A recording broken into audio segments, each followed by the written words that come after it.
tasty techniques. As you probably already know, I'm Jonathan, and today I'm going to tackle a beast, Eggs Benedict. Now I'm going to show you a pretty basic way how to make Eggs Benedict. I'm going to make one little adjustment, but for the most part, real Eggs Benedict, it's going to be fantastic. We're going to make fresh holidays. I'm going to show you an easy, no-fuss way to poach an egg.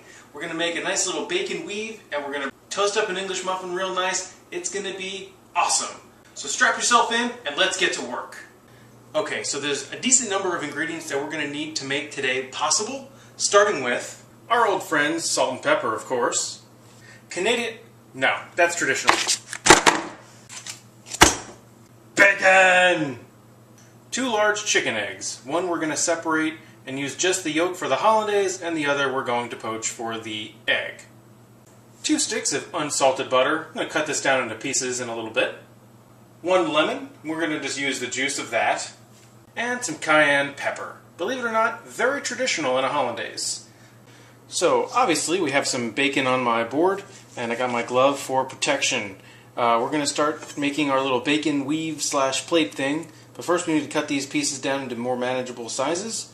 So, our long, thick slices here, I'm going to just cut them into about half, just like that, and then each half I'm going to split long ways to make them a little bit more narrow. So just line this guy up and right like that. The colder your bacon is, the easier this step is going to be. Mine is not that cold, but it's okay. So I'm going to finish these guys up and show you what we got to do next. Alright, so I've cut all of my mini slices of bacon into about the same size, and now it's time to get our weave on. So I've got 4 slices lined up right here. Going to fold back 1 and 3, almost all the way. I'm going to take a piece, lay it right down like that, fold these guys back. Now this is not entirely necessary, but this will make a nice little presentation. Now I'm going to take 2 and 4, fold these back, add a piece of bacon. Put those back, and then 1 and 3 again, add a piece, fold that back, and then 2 and 4, add the last piece and fold those back. Now what we have is a very, very nice looking bacon weave that is going to act like a little plate, and I'm probably going to trim these guys up and then add them to my saute pan. With my bacon weave done, I'm just going to add that right to my pan. It's a little big, but I don't have a smaller pan available right now. So that's in, low heat, and I'm just going to let that cook while I get everything else together. Let's go! Okay, with the bacon working out on the stove, the next thing that we're going to work on is the hollandaise, since that takes a little bit longer. So I've got 1 egg here that I'm going to separate into this cup. We only want the white in the cup. I like to do this separately outside of the bowl. We have a fresh egg here. Here we go. Alright, so we're just going to work to get all of the yolk separated from the white. This is disgusting, but you don't want any white in with your yolk. Alright, so that's good. And now I've got a bowl off to the side here. I'm just going to deposit that right in the bottom. I'm going to wash my hands, and we're going to whisk that baby up. So I just separated my egg yolk from the white and washed my hands, get all that nasty egg off my hands. And now it's time to get to whisking. Now, a hollandaise is a classic French mother sauce. And all you have to know is that it's full of fat. It's all about moderation, because it's going to taste really, really good, but it's not going to be the best for you. So we're going to get to whisking, so I hope your arm's ready to go, and we're going to get started. As you can see, I have my egg yolk in there. I'm going to add a little bit of water. It's going to help our process kind of come together a little bit. So that's about a teaspoon, and I'll add another one. And now we're going to get to work. So now we're going to get to whisking. So using a whisk here, I'm just going to beat the yolk until it gets kind of ribbony and a little bit thickened. I'll show you what it looks like when I'm done. Whatever you do, don't stop whisking. So you want to make sure that you get every corner of the bowl that you have. I also need to mention that I have a pot of water on the stove in a little saucepan with about 2 inches of water that's going to be coming to a boil, and my bowl is going to fit on top of that water to bring the egg mixture up to heat. So I just need to cut my butter now, just in I don't know, medium-sized pieces, not quite a tablespoon, just in even pieces, because this is going to be the foundation of our sauce, and we want it all to melt as evenly as possible. So, got all that good. I'm going to put this in a little container, and we're going to get back to the eggs. Okay, so my whisking is done, and there's little bubbles on the surface. It's lightened in color, and it's slightly thickened from before. So now it's time for the eggs to meet the heat.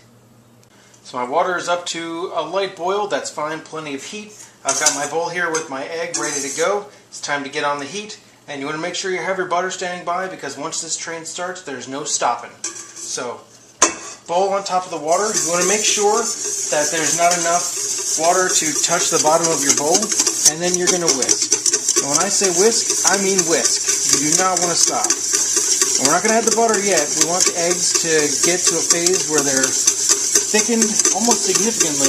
They're going to kind of look like ribbons when you pull the whisk away from it. So you're going to keep whisking. You're going to make sure you get all the corners, all the edges, all the everything, and whisk like crazy. If your arm doesn't hurt, you're not doing it right.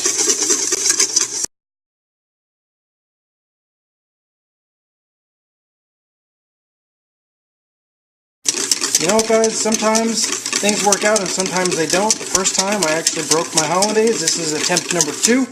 I had my heat a little bit too high. You got to be very, very careful of that. It's a quick fix. Just started over and was a little bit more mindful of my heat, taking the bowl off of the heat often once I added the butter.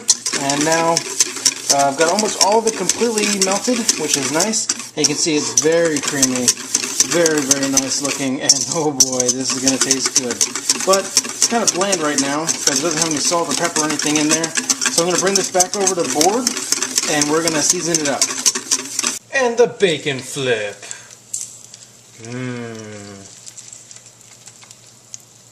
Now the goal here is we got to keep this hollandaise kind of hot, so I'm going to work quick. So I'm going to go ahead and add in some salt, probably a little bit more than that. Alright, now traditionally you'll add white pepper. I'm going to add black. I don't have any white pepper on hand. Alright, so now I'm whisking. It's going to dissolve the salt. I'm going to go ahead and add in a few touches of cayenne pepper. You don't want it hot. You don't want a lot of cayenne because it's not a hot sauce. It's just there to kind of give it some backbone. If you had some Tabasco, that'd be good in there instead. Alright, very nice. Stir, stir, and then I'm going to add in some lemon juice. Just a little bit. It's going to help thin it out and give it a little bit of an acidic bite that'll help cut through all that buttery fatness. So I'm going to whisk, and I'm going to put this bowl on my stove where it'll stay warm but not hot, so that way it doesn't break or get cold. Meanwhile, we've got an egg to poach. Okay, the bacon's cooking, my hollandaise is done, I'm keeping it nice and warm. And I'm going to go ahead and actually get the egg ready to go. So I've added more water to my little saucepan heating up. It's almost to a boil right now. And on my board I've got some plastic wrap with a little bit of butter. And I've got a little ramekin standing by. I'm going to bring you close and show you a little brand new technique I learned on how to poach an egg. Okay, plastic wrap. As you can see here, a little bit of butter. And my little white ramekin that we're going to use to shape our egg. I've also got some butcher twine standing by. Believe it or not, this is going to be useful. If you don't have butcher's twine for this, you can use a rubber band or a hair tie even. That's totally okay. So on top of the butter here, I'm going to add a little bit of salt and a little bit of pepper. And I've also got some herbs standing by. So I'm going to add a little bit of chive. I love chives. A little bit more. I love chives. And a little bit of tarragon. If you've never had tarragon with your eggs before and you like things that taste really good, you need tarragon on your eggs. So with that assembled like that, I'm going to bring this very carefully into the ramekin. And I want the butter in the bottom of the ramekin. Perfect. Now, we will crack the egg into the ramekin. Alright, carefully get rid of the shell. Yeah. And so now we have a little egg package, very nice, and we're just going to tie it up.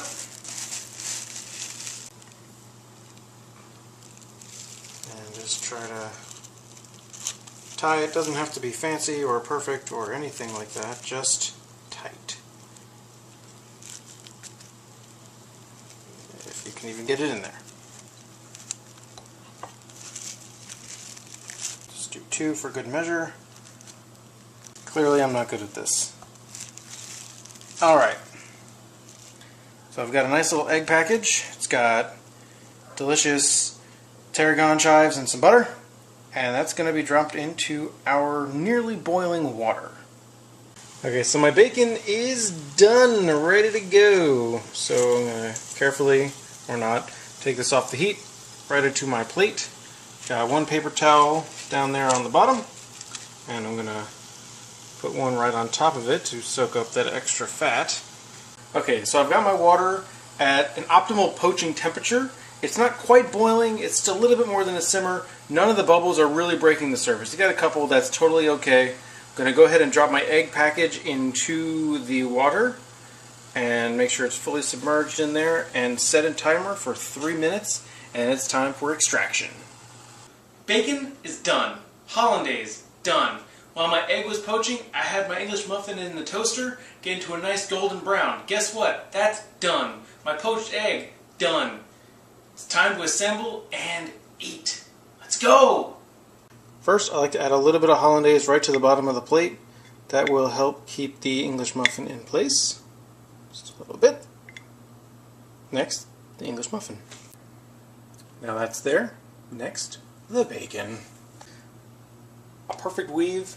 It looks very nice on the plate. Traditionally, the Canadian bacon, it's the same size as the English muffin, so it looks just the same. I really like regular bacon though. Now the egg, the poached egg right on top. I've cut the top of the plastic off and then carefully scooped it out of the plastic and laid it out onto the bacon. And then we top with hollandaise.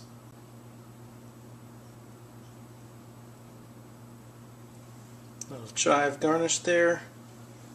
And it looks like we got some breakfast.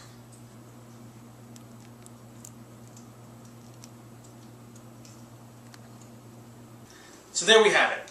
Eggs Benedict. So next time you're laying in bed with your significant other and you're thinking, hey, let's go out to eat for breakfast. Forget it. Just make some Eggs Benedict. You'll save yourself some time and you can customize it any way that you want. And it's delicious.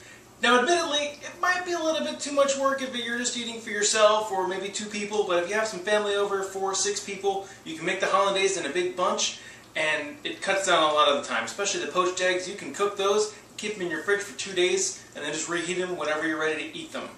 But I really appreciate you stopping by and bearing with me during this time. I know it's been a couple weeks since I posted a video, but feel free to follow me on Twitter at Tasty Techniques, ask me any questions that you have or any tips that you want, and I'll get back to you as soon as I can.